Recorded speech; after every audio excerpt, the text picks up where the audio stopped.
Hello, greetings to everyone. E aí, pessoal, tudo bem? Eu sou o Thales, este é meu canal dedicado ao ensino do inglês e hoje nós vamos continuar estudando expressões com o verbo have, tá? Há um tempo atrás eu já gravei alguns vídeos sobre isso, então esse vídeo é uma continuação, mas você pode assistir esse vídeo de forma avulsa e depois visitar os demais vídeos, tá bom? Let's get in. Começar? Deixa eu aumentar aqui o tamanho.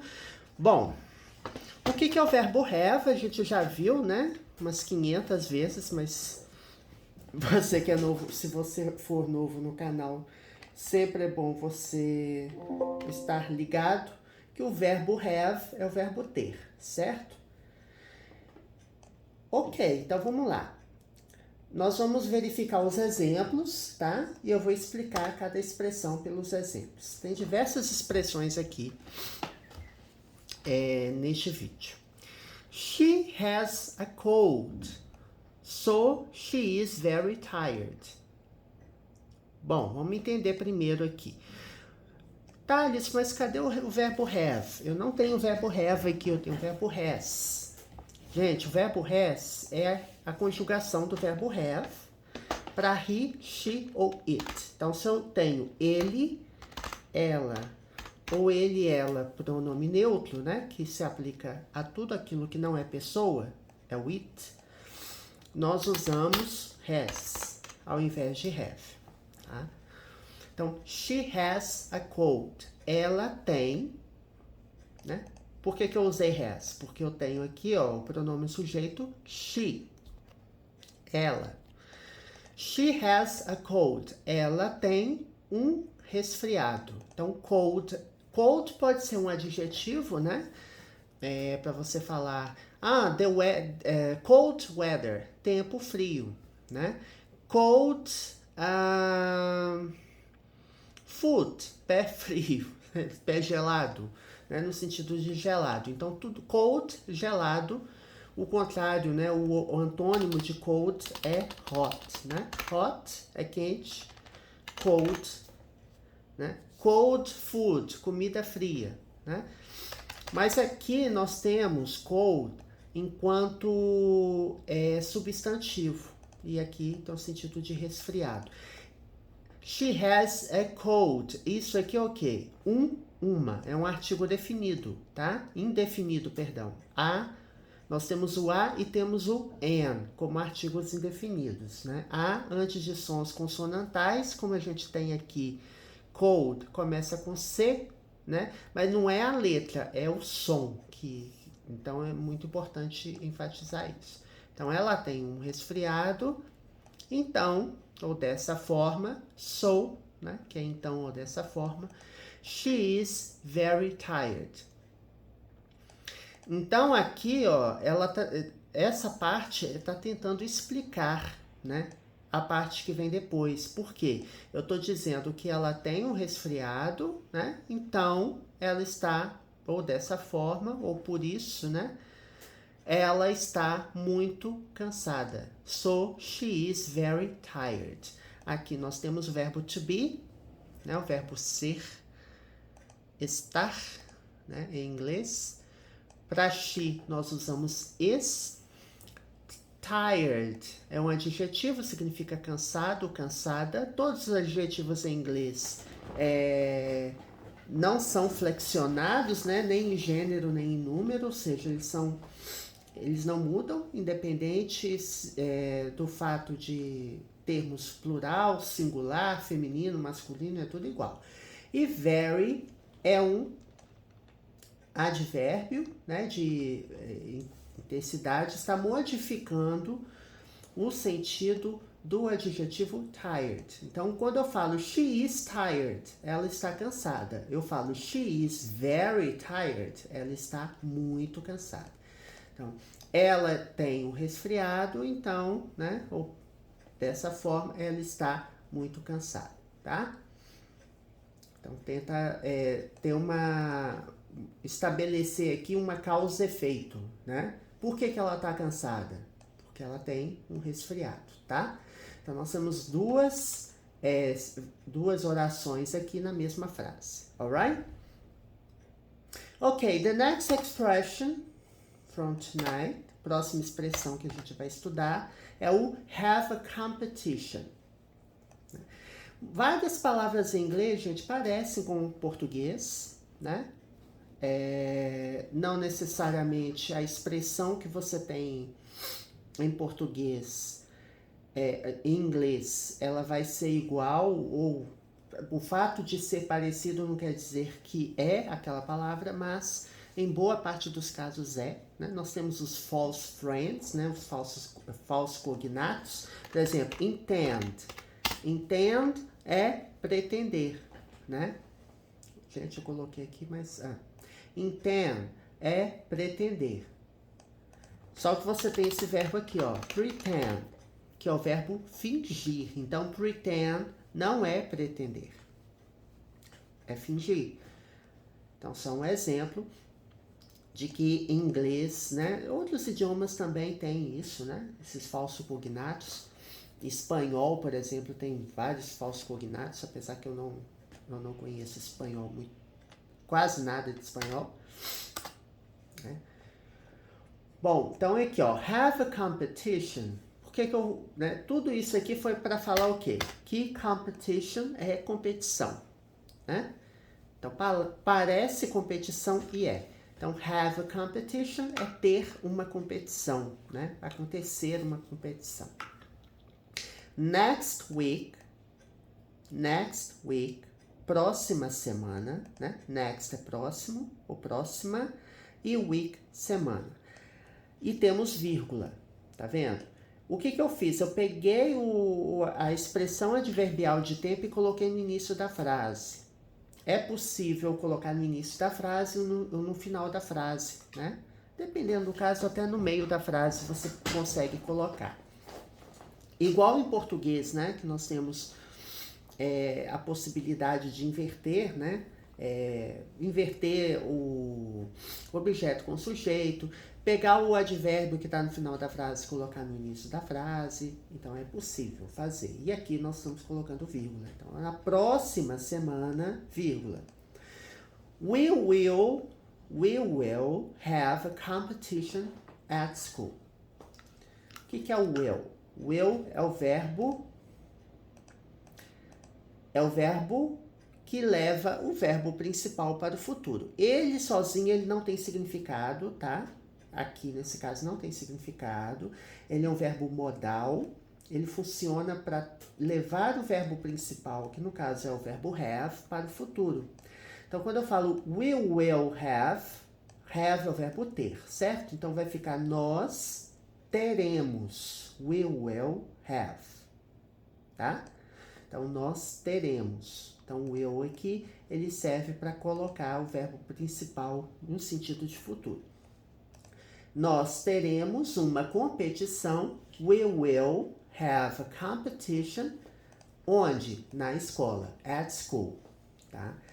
At é preposição bastante usada antes de locais, tá? Principalmente quando você quer apontar referência. At school, at work, at the restaurant, tá? Agora, quando você está dentro do lugar, aí você usa in, né? Então, tem alguns casos você usa at, outros você usa in. Então, locais como referência, você coloca... Onde que nós estamos tendo essa competição? Na escola, at school, né? Então, aqui, a ideia não é indicar o que está dentro, o que está fora, né? Se está dentro da escola, fora da escola. Não, é a referência, onde está ocorrendo a competição.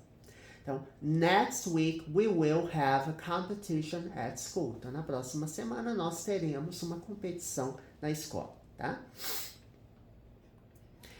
Have a confrontation. Ter um confronto, né? Confrontation é confrontação, confronto, né? Então, ter um confronto, ter um embate, né? Our company has a confrontation between employers and unions. Our, o que é our? Our é um pronome possessivo aliás, pronome adjetivo, perdão, pronome possessivo seria ours, mas não é esse caso não, tá? Our é um pronome adjetivo, tá? Correspondente ao pronome sujeito we, tá? Então temos, por exemplo, pronome sujeito we, né? Us é um pronome objeto, ele vem após verbos ou preposições, né? Nós temos our, que é o que está aqui, é o pronome adjetivo, ele funciona como adjetivo, e temos ours, que é um pronome possessivo que substitui o substantivo. Quando eu falo assim, this book belongs to us. Este livro pertence a nós. Oh, these books belong to us. Estes livros pertencem a nós. Aí você vai falar, they are ours. Eles são nossos. Então, ao invés de falar, they are our books, ao invés de usar o our e o books, né? Our seria o pronome adjetivo, né? E o books, o substantivo. Eu substituo os dois e coloco em um pronome possessivo, né? Então, these are ours. Eles são nossos, né? Então, é isso. Our company has a confrontation. Então, nossa empresa, né? Ou companhia, né? Our company, nossa empresa, tem... Aí você vai me perguntar, Thales, por que é has aqui? Porque our company pode ser substituído por it, tá? E para he, she, it no presente, nós usamos has, tá? Ao invés de have. Então, our company has a confrontation. Nossa empresa tem um confronto. Eu tô brigando aqui para caber, né? Our company has a confrontation. Nossa empresa tem um confronto entre, um embate, um conflito, um confronto entre. Between é o quê? Entre dois, tá? Between, entre empregadores, employers, and unions, e sindicatos, né? Union aqui é sindicato. Então, our company has a confrontation between employers and unions. Então, nossa empresa tem um confronto entre empregadores e sindicatos, tá? Between é entre dois, tá? Among, entre vários. Ou seja, mais de dois. Among, tem inclusive um jogo chamado Among Us, né? Entre nós. Por quê? São várias pessoas, não somente dois, tá? Aí você vai me falar, mas empregadores e sindicatos é mais de dois. Não, mas são dois grupos, tá vendo? Por isso que é between, tá? And aqui é o quê? E, né? Empregadores, employers e unions, e sindicatos. Employ, olha só, lembrei de uma coisa para falar para vocês. Employ é empregar, né? A partir daqui, você pode formar outras palavras. Por exemplo, você tem employment, emprego, né? Employment. Aqui é um substantivo, tá? Você tem employee, empregado. Employee, empregado. E tem employer, empregador, tá? São diferentes. E é importante vocês conhecerem, né, esses prefixos e sufixos, né, para a gente poder diferenciar aqui. Bom, outro caso aqui. Have a conversation, ter uma conversa, um diálogo, né? Conversation, conversação, conversa, né, no sentido de diálogo, né? Então, have a conversation ou então have a chat, né? Ter um bate-papo, né? Chat, a gente usa bastante, né? A gente fala chat, né? Chat, GBT, chat, GBT. Então, a gente usa essa palavra bastante no português, né? Chat. Have a conversation ou have a chat. Ter uma conversa, ter um diálogo, um bate-papo. Aqui nós temos um exemplo. E observem que eu estou começando com o verbo can. Can é um outro verbo modal, a gente já falou sobre ele, né? Verbo can é o verbo poder, pode ser capacidade, né? Habilidade, pode ser permissão, pode ser possibilidade. Aqui, né, eu estou pedindo alguma coisa, né? Solicitando alguma coisa. Can we have a conversation? Nós podemos conversar, né? Nós podemos ter um bate-papo. Can we have a conversation? Podemos conversar. O verbo modal, gente, ele faz perguntas sem utilizar verbos auxiliares. Então, eu coloco o verbo can no início da frase, depois eu tenho o pronome sujeito, depois eu tenho o verbo principal, né? Have a conversation, ter uma conversa. Aí você vai falar, Thales, can vem no início da frase na pergunta, mas aqui, ó, how can I help you? Como eu posso ajudá-lo ou ajudá-la? Por que eu coloquei o how antes? Porque pronomes interrogativos têm prioridade, tá? Ele vem no início da frase mesmo. Então, caso eu tenha pronomes ou expressões interrogativas, elas virão antes do verbo modal, do verbo auxiliar, que seja qualquer verbo. Então, expressões interrogativas, né, pronomes interrogativos têm prioridade, sempre virão no início da frase. Mas a ordem, a lógica da pergunta continua agora. Porque aqui, ó, eu vou inverter. Ao invés de falar I can help you, na afirmativa seria eu posso ajudar você, ou posso ajudá-lo, ou ajudá-la. Na pergunta, eu coloco o verbo antes do sujeito, né? How can I help you? Como eu posso ajudá-lo, ou ajudá-la? Bom, can we have a conversation before we make any decision? Então, nós podemos conversar, nós podemos ter uma conversa antes, before é antes, tá? After é depois. Você tem before e after. Before é antes e after depois.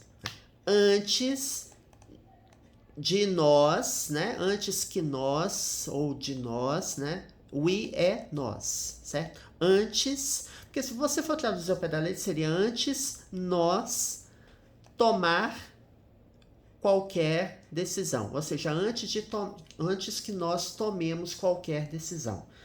Então, nós podemos conversar antes de tomarmos qualquer decisão? Então, é essa o sentido da frase. We é nós. Make. Make pode ser fazer. No caso aqui, make a decision. Make a decision. Tomar uma decisão. Né? Take a decision, make a decision. Então, make decision, tomar decisão. Né? E any é qualquer, tá? Ou pode ser quaisquer também, porque eu poderia colocar any decisions, também quaisquer decisões. Então, any é um pronome indefinido, né? Significa qualquer ou quaisquer, e ele geralmente é usado em perguntas e frases negativas. Aqui nós estamos usando na frase negativa, tá? Mas aqui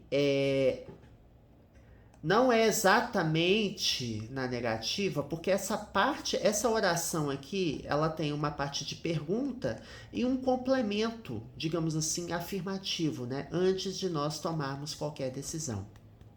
Before I make any decision. Antes de eu tomar qualquer decisão, por exemplo.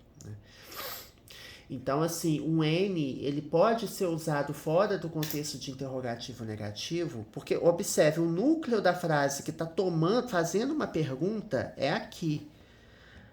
A parte da pergunta mesmo é aqui. Can we have a conversation? Nós podemos conversar? Né? Essa é a parte da pergunta. Gente, travou o vídeo. Aqui. Essa aqui, ó, é a parte da pergunta. Tá vendo, ó? Can we have a conversation? Nós podemos conversar. Então, essa parte que vem depois, ele é um complemento. É como se fosse um advérbio, né? Quando nós podemos conversar? Ou em que situação nós podemos conversar? Before we make any decision. Quando? Antes de tomarmos qualquer decisão, tá? Então, any aqui, o pronome indefinido, né? Que a gente já viu, significa qualquer ou quaisquer, tá? E o último aqui que a gente vai ver hoje, neste vídeo, é o... Deixa eu pular aqui.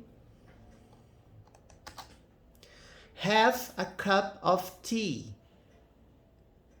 Ter ou tomar uma xícara de chá, né? Cup é xícara. A cup, uma xícara de café ou café, ou de chá ou café, né? Então, have a cup of tea, tomar uma xícara de chá, ou have a cup of coffee, tomar café, né? Tomar uma xícara de café. Aqui nós temos uma pergunta. Would you like to have a cup of tea? Você gostaria de tomar uma xícara de chá, né? Esse would, ele não tem significado sozinho, tá?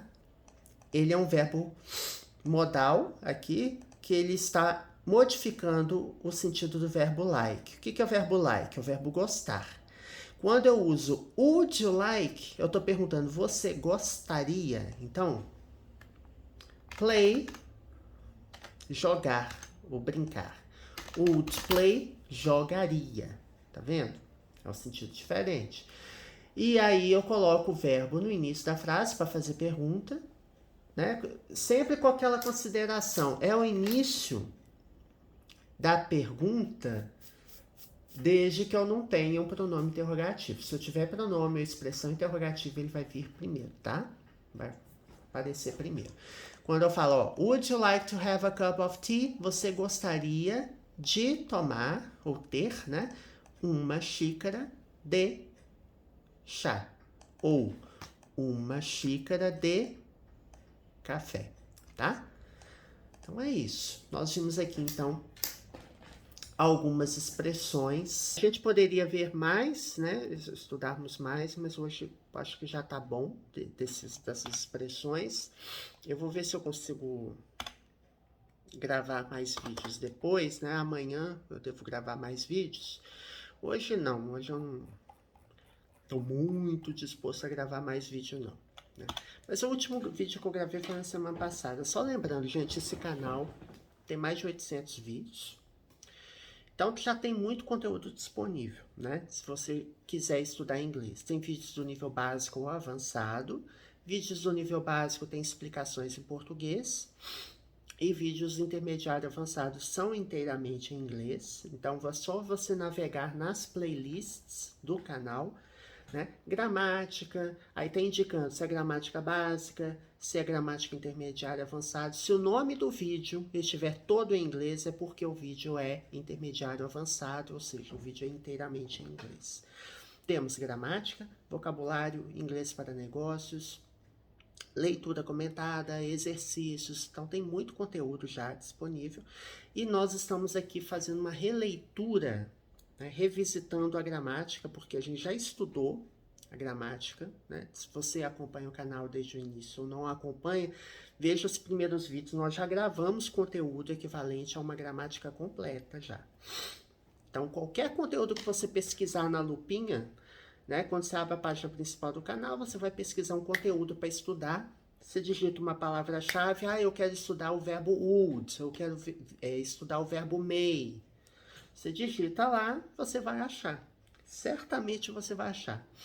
Se você não achar algum tópico, você pode perguntar aqui, mas de tópicos essenciais, eu acho que eu já abordei todos. Eu estou revisitando, utilizando tela do computador, tá? Então é isso.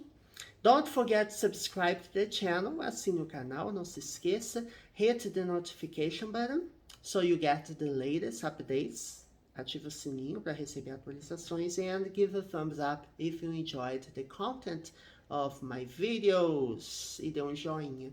Você curtiu o conteúdo dos vídeos. Vou continuar gravando, vou ver se essa semana eu gravo mais vídeos, tá bom? See you next time. Até a próxima.